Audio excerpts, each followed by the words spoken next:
গত দুদিন ধরে বা গত কয়েক দিন ধরেই কিন্তু এই আলোচনাটা ছিল। তখন তলে তলে বাংলাদেশ থেকে কয়েকজন সরকারি অফিসারদের পাঠিয়ে দেওয়া হলো পাকিস্তানে। কিসের জন্য? না ট্রেনিংয়ের জন্য। আসুন সেই ছবিগুলো আপনাদেরকে দেখাই। তাদের নামের আসসালামাইকুম জি, welcome back to my channel. আমি সুমেন, আপনারা দেখছেন সুমেন रिएक्शंस। আমি ভালো আছি, আশা করি সবাই ভালো আছেন। यहाँ पे जी बात करेंगे बांग्लादेश और पाकिस्तान के हवाले से। यहाँ पे जो भारत कह रहा है कि बांग्लादेश एक खुफिया एजेंडे पे काम कर रहा है और जिसका मकसद भारत को खौफ में मुब्तला करना है। बांग्लादेश का मकसद जो है भारत को डराना है। तो यहाँ पे बेसिकली जैसे ही वेस्ट बंगाल में जो हुकूमत बदली है, उसके साथ ही बांग्लादेश ने अपने बहुत अहम किस्म के अफसरान को पाकिस्तान में जो ट्रेनिंग हैं वो लेने के लिए भेज दिया है।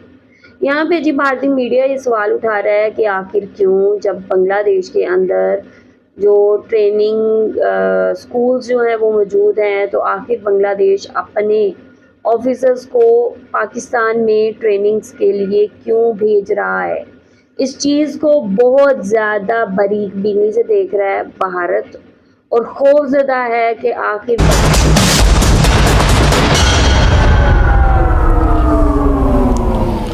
আমি এই বিষয়ে আলোচনায় যাবার আগে আপনাদেরকে লিস্টটা দেখাই যে যখন একদিকে পশ্চিমবঙ্গে পালাবদল হচ্ছে, ভোট চলছে, পালাবদলের একটা ইঙ্গিত গতকাল সকাল থেকেই আমরা দেখেছি।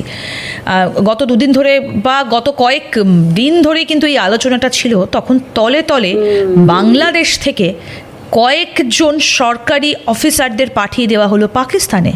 কিসের জন্য? না ট্রেনিংয়ের জন্য। আসুন সেই ছবিগুলো আপনাদেরকে দেখাই। তাদের নামের লিস্ট এক্সক্লুসিভলি রয়েছে আজ তাক বাংলার হাতে। দেখুন, বাংলাদেশের বর্তমান সরকারের বিভিন্ন মন্ত্রণালয়ের অ্যাডিশনাল সেক্রেটারি, জয়েন্ট সেক্রেটারিদের ট্রেনিংয়ে পাকিস্তান পাঠাচ্ছে। দেখুন, এই হচ্ছে সেই কপি, এই হচ্ছে সেই চিঠি। আমি পরের ছবিটাও দেখাতে বলবো, সেখানে কারা কারা গেছেন তাদের নামগুলো পর্যন্ত কিন্তু designation number, designation, place of posting, কোথায় তারা পোস্টিং, তারা কারা, সেই সব কিছু রয়েছে। অ্যাডিশনাল সেক্রেটারি, জয়েন্ট সেক্রেটারি, তাদের সকলকে ট্রেনিংয়ে পাঠানো হচ্ছে, পাকিস্তানে পাঠাচ্ছে। আমাদের সঙ্গে রয়েছেন ডিফেন্স বিশ্লেষক বিশেষজ্ঞ আর.কে. শ্রীবাস্তব স্যার। এনাদেরকে কেন পাকিস্তানে পাঠানো হচ্ছে ট্রেনিংয়ের জন্য? পাকিস্তান কেন? দেখুন, আপনাদের এই যে আমাদের তারেক রহমান সাহেবের যেটা সরকার এসছে, ওটা তো ফেব্রুয়ারি মাসে ইনস্টল হয়েছে। কিন্তু ওখানে আপনি যদি দেখেন, যে কোনো একটা রাষ্ট্রে তিনটে জিনিস হয়, এক্সিকিউটিভ হয়, জুডিশিয়ারি অ্যান্ড লেজিসলেটিভ হয়। আপনি সংসদটাতে দেখিয়ে দিলেন। এক্সিকিউটিভ মধ্যে আপনি যতগুলো এই অফিসারগুলো নাম শোনাচ্ছেন, যে লেজিসলেটিভ বানাচ্ছে, ওদেরকে কথা কী করে ইমপ্লিমেন্ট করতে হয়, এরাই আইএস, আমাদের যেরকম আছে আইএস আইপিএস অফিসার, ওরকম ওখানে আছে, রাইট। আর্মি অলরেডি ইনফিল্ট্রেটেড হয়ে গেছে।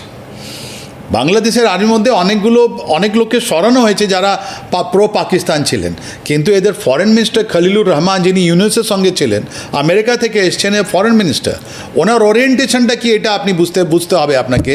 আর এই ওরিয়েন্টেশনের মধ্যে এই যে সুন্দরভাবে, আমি জানি না কোথায় আপনি পেয়েছেন, এই যে চিঠিটা আপনি দেখিয়েছেন, হয়তো 30 তারিখের চিঠি লেখা, আজকে হয়তো ওরা বেরিয়ে যাবে, রাইট, বা চলে গেছে, অলরেডি চলে গেছে, ওরা গতকাল চলে গেছে পাকিস্তানে। এরা ওখানে আইএস অফিসারদের, ওদের অ্যাডমিনিস্ট্রেটিভ অফিসারদের, joint secretary, special secretary, revenue, এদেরকে বেছে দেখুন, health service division, ministry of commerce, ministry of public administration, cabinet division, যারা ডিসিশন নিচ্ছে, এত বড় বড় অফিসার যারা ছিলেন, যারা ওদের রাষ্ট্রের অনেক ইম্পর্ট্যান্ট রোল প্লে করছে, ওদেরকে ওখানে পাঠিয়ে দিয়ে পাকিস্তানে একটা ট্রেনিং দিচ্ছে। আমি বাংলাদেশ লোককে বলবো, আপনাদের কাছে তো একটা ইউএন ট্রেনিং ইনস্টিটিউট আছে পুরো বিশ্বে। আপনাদের ম্যাক্সিমাম বাংলাদেশ আর্মির ম্যাক্সিমাম লোক আপনাদের ইউএন মিশনে আছেন। আর বাংলাদেশ এটা গর্ব করছে ওরা, কি আমাদের কাছে যেটা আপনার ইউএন ট্রেনিং ইনস্টিটিউট আছে, ওটা বিশ্বের সেরা। আমরাও ওখানে গেছি, ওরাও আমাদের কাছে, এটা এক্সচেঞ্জ হতে থাকে। কিন্তু পাকিস্তানে পাঠানো এইটা কিন্তু খলিলুর রহমানের হিডেন এজেন্ডা দেখাচ্ছে, কি তুমি এরকম লোককে যাদের কোনো ট্রেনিংয়ে দরকার নেই, তুমি আবার ওদেরকে একজন জায়গায় পাঠাচ্ছ যাদের কাছে কোনো, পুরো পাকিস্তান ধ্বংস হয়ে গেছে, ওদের ইকোনমি ধ্বংস হয়ে গেছে, রাইট, ওদের আর্মি ধ্বংস পথে আছে, ওদের কাছে কিছু পড়াবার আপনার কাছে নেই। তবে এত লোককে পাঠানো হলো, ওদের পাসপোর্ট নম্বর দেওয়া হচ্ছে, সব কিছু দেওয়া হচ্ছে। এইটা একটা সোজাসুজি দেখা যাচ্ছে যে বাংলাদেশ পাকিস্তানের সঙ্গে একটা রিলেশন তৈরি করছে, এটা কেন তৈরি করছে, এটা আবার 30 তারিখে কেন বেরোলো, এটা আমাদের ইলেকশন রেজাল্ট পশ্চিমবঙ্গে আর আসামের সঙ্গে একটা লিঙ্ক হতে পারে নাকি? এরকমও হতে পারে, এর মধ্যে কোনো সন্দেহ নেই। তার মানে ওরা গিয়ে এই যে আমরা যে বলেছি যে ওদের সঙ্গে ভালো রিলেশন হলে আমরা এদেরকে পুশব্যাক করতে পারবো না, এই 1 এপ্রিল বা এই টাইমে 30 মার্চ অ্যান্ড 1 এপ্রিলে ওদের একটা মিনিস্ট্রি অফ এক্সটার্নাল অ্যাফেয়ার্স আমাদের হাই কমিশনকে ডেকেছে, অফিসারকে ডেকেছে আর ডিমার্চ দিয়েছে। What is ডিমার্চ? ডিমার্চটা হচ্ছে একটা ডিপ্লোম্যাটিক প্রোটেস্ট। তার মানে যদি একটা রাষ্ট্র অন্য রাষ্ট্রকে বোঝাতে চায় কি তোমার এই অ্যাকশনটা আমরা ভালো পাইনি আর এটা আমাদের জন্য নয়, তাহলে ওদেরকে ডিমার্চ দেওয়া হয়। তাহলে এই 30 তারিখ বা 1 তারিখের মধ্যে আমাদের high commission, Indian high commission যেটা ঢাকাতে আছে, ওদেরকে বলছে যে তোমাদের এই যে চিফ মিনিস্টার কথা বলেছেন, আমাদের বাইলেটারাল যেটা আমাদের দ্বিপক্ষীয় যেটা রিলেশন আছে ওটা অনেক খারাপ হয়ে যাবে, তাই জন্যে আপনারা এটা প্রোটেস্ট জানাচ্ছি। অ্যান্ড তারপর এই চিঠিটা বেরিয়েছে। তার মানে ওরা আমাদেরকে সিগন্যাল দিচ্ছে নাকি? ওদের মিনিস্ট্রি অফ এক্সটার্নাল অ্যাফেয়ার আমাদেরকে সিগন্যাল দিচ্ছে কি তোমরা যাও করো না কেন, আমরা এখন পাকিস্তানের সঙ্গে আছি, তোমাদের তবে শুধু কি পাকিস্তান, টার্কির সঙ্গেও তো প্যারালালি সম্পর্ক বজায় রেখে চলেছে। মানে ভারত বিদ্বেষটা কেন আবার পুঞ্জীভূত হচ্ছে? দেখুন, আজকে ইলেকশন গতকাল রেজাল্ট বেরোয়ার পর বাংলাদেশে 2-3 রকমের একটা মতামত বেরিয়েছে, রাইট? অনেকগুলো ওখানে যারা বিবেচনা করছে, সোশ্যাল মিডিয়া আপনি যদি মনিটর করেন বা কথা দেখেন বাংলাদেশের লোকের, রাইট? একটা ওরা তো নিশ্চয়ই এটা কথা বলেছে যে কীরকম ইলেকশন চলছে, কীরকম কথাবার্তা হয়েছে, রাইট? ওর মধ্যে দিয়ে ওরা বের করেছে 2-3টে জায়গা ওরা আমাদেরকে ক্রিটিসাইজ করেছে। 1, আমাদের ইলেকশন কমিশনকে ক্রিটিসাইজ করেছে। দ্বিতীয়, ওরা আমাদের এসআইআরকে ক্রিটিসাইজ করেছে। তৃতীয়, ওরা আমাদের CA, citizen amendment act and NRC যেটা হবে বা আমাদের সেন্সাস হবে, ওইটা নিয়ে ওরা একটাই। বাংলাদেশের লোক আমাদের কাছে একটা ফ্রি অ্যাক্সেস চায় কি আমাদেরকে নির্বিঘ্ন আমাদেরকে তুমি আসতে দাও, কাজ করতে দাও, অ্যান্ড তারপরে আমাকে বেরিয়ে যেতে দাও। এটা সম্ভব নয়। এটা তোমরা একটা সোভরিন কান্ট্রি আছো, বাংলাদেশ একটা গর্বিত রাষ্ট্র আছে, বাংলাদেশি যারা সিটিজেন আছেন ওরা একটা গর্বিত। কিন্তু স্যার এই মুহূর্তে যেটা দেখা যাচ্ছে যে মার্শাল আর্ট শেখানোর পেছনে, মানে মার্শাল আর্ট শেখানো হবে এটাকে সামনে রেখে আড়ালে FCS, ফাতা কমব্যাট সিস্টেম নামে একটা সংগঠন, তারা বিভিন্ন প্রান্তে তরুণদের উগ্রবাদী কার্যক্রমে আবার যোগদানের জন্য বেশ কিছু সংগঠন আবার মাথাচাড়া দিচ্ছে। আমি একটা ছবি একটু আপনাদেরকে দেখাই, তাহলে বিষয়টা পরিষ্কার হবে যে দেখুন বাংলাদেশের মধ্যে কিছু কিছু জায়গায় কি আবার পুঞ্জীভূত হচ্ছে এই ধরনের বিদ্বেষ।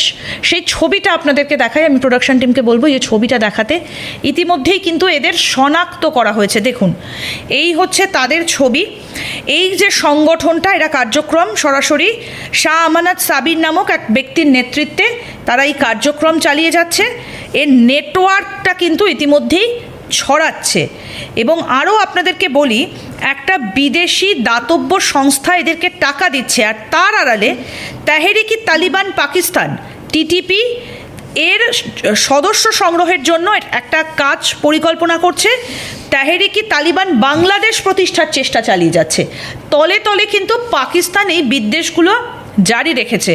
এবং এখনও পর্যন্ত যেটা জানা যাচ্ছে, এই ফাতাহ কমব্যাট সিস্টেম খুলনা, যশোর, চাঁদপুর জেলায় এবং খুলনার সুতারখালী এবং যশোরের অভয়নগর উপজেলায় তাদের এই মার্শাল আর্ট প্রশিক্ষণ কেন্দ্রগুলো পরিচালনা করছে। যদিও যেটা জানা যাচ্ছে যে মার্শাল আর্ট শেখানোর মাধ্যমে নিজেদের প্রকাশ্যে আত্মরক্ষামূলক প্রতিষ্ঠান সামনে খাড়া করে তারা প্রশিক্ষণ প্রার্থীদের কাছে TTP অর্থাৎ যেটা বলছিলাম তেহরিকি তালিবান এবং আল কায়দার উগ্রবাদী প্রচারণামূলক বিভিন্ন বিষয়বস্তু ছড়িয়ে দিচ্ছে। এবং এটা কিন্তু এই মুহূর্তে আবার শুরু হয়েছে। আর এদের সহযোগী হলেন বেশ কয়েকজনের নাম ইতিমধ্যেই উঠে আসছে।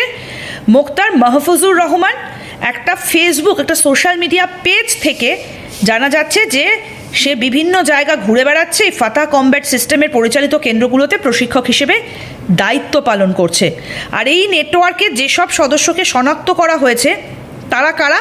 শাহ আমানত সাবির, মোক্তার মাহফুজুর রহমান, মোক্তার হেমায়েত হোসেন, মোক্তার সাদাত, আবু সুফিয়ান এবং আবু ওসামা এদেরকে ইতিমধ্যেই শনাক্ত করা হয়েছে।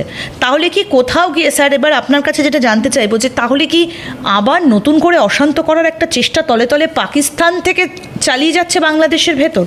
এই তো আগে আপনি দেখালেন কি ওদের বাংলাদেশ গভর্নমেন্ট কনসিডার্ড ভিউ দিয়ে এত লোককে আপনার পাকিস্তানে পাঠালো, তাহলে পাকিস্তান থেকে যারা এই ফ্রি ভিসা ওখানে সিস্টেম হয়ে গেছে, ওরা যদি ওখানে আসছে ঢাকায়, তাহলে ওরা কিসের জন্য আসছে? ওরা নিশ্চয়ই ওখানে বিজনেস করতে আসছে না, ওদেরকে টাকা পয়সা দিতে আসছে না, ওরা ইম্পোর্ট করছে, একটা সন্ত্রাসবাদী সংগঠন নিয়ে ওরা চলে আসছে। নাম্বার ওয়ান, এই যে ইলেকশন হয়েছে আপনার আসাম অ্যান্ড পশ্চিমবঙ্গে, এর মধ্যে নিশ্চয়ই একটা রাষ্ট্রীয় পার্টি আপনার এসছে যারা সনাতন হিন্দুকে ওরা প্রপাগেট করে।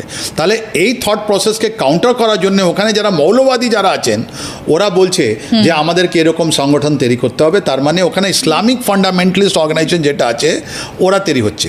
ফেব্রুয়ারি মাসে আমাদের তারিক রহমান এসছেন, উনি প্রাইম মিনিস্টার, অনেকগুলো গুজব ছাড়ছে ওনার সঙ্গে, বিকজ একটা টাইম ওনার লাগবে এখন, রাইট? ওনার সময় লাগবে, ওনাকে আমাদেরকে বুঝতে হবে উনি কী করছেন।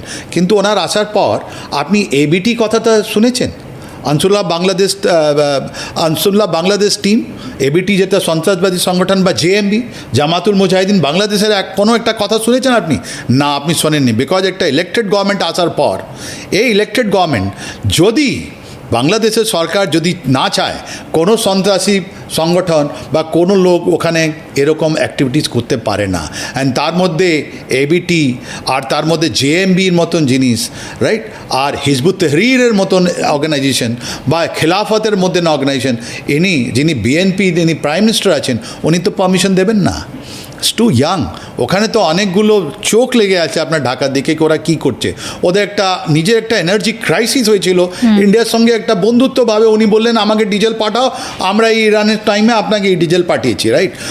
আমি তো বারবার বলছি ডিএনএ, ইন্ডিয়ান ডিএনএ আর বাংলাদেশের লোকের ডিএনএ সেম আছে, উপাসনা পদ্ধতিটা আলাদা আছে, এটা কাটা তার আর্টিফিশিয়ালি ডিনেটেড, আর্টিফিশিয়ালি কোনো আমাদের কাছে নেই, পাহাড় নেই, কোনো নেই, শুধু একটা নদ আছে, ওর মধ্যে যেটা হিলিস মাছ হয় আমরাও পছন্দ করি, ওরাও পছন্দ করছে, রাইট? তাহলে জেএমবি নেই, তারপরে ওর মধ্যে আনসুল্লাহ বাংলাদেশ টিমও না, এবিটি যেটা সন্ত্রাসবাদী সংগঠন, হিজবুত তাহরির নেই, আর এই যে আইএসআই যেটা নিয়ে আসার চেষ্টা করেছিল ওদেরকেও শেষ, ওরা आर्मी থেকে শেষ করে দিল।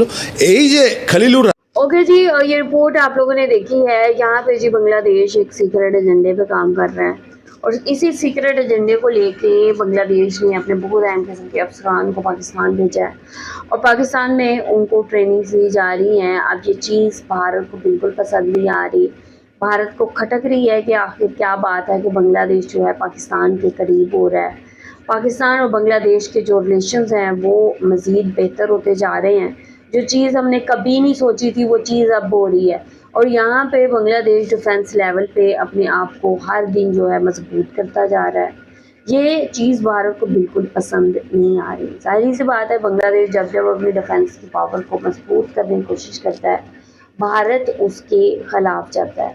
और अब यहाँ पे जो है इस चीज़ को लेके बहुत ज़्यादा इनसिक्योरिटी शो कराई जा रही है। भारतीय मीडिया चला रहा है, चीख रहा है कि आखिर ये बांग्लादेश करना क्या चाह रहा है और आखिर पाकिस्तान और बांग्लादेश के दरमियान कौन सा गठजोड़ हो रहा है।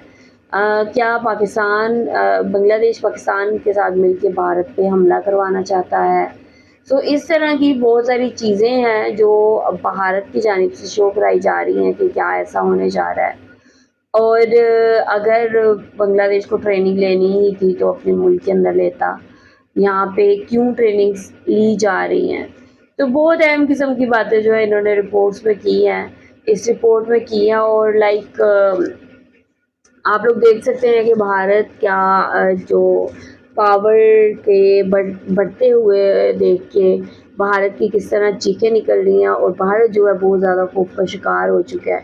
आप लोग क्या कहेंगे? आप लोग जो भी कहना चाहते हैं लाजमी बताएं कमेंट सेक्शन में। वीडियो को लाइक और शेयर लाजमी करें। अपना ख्याल रखें। आप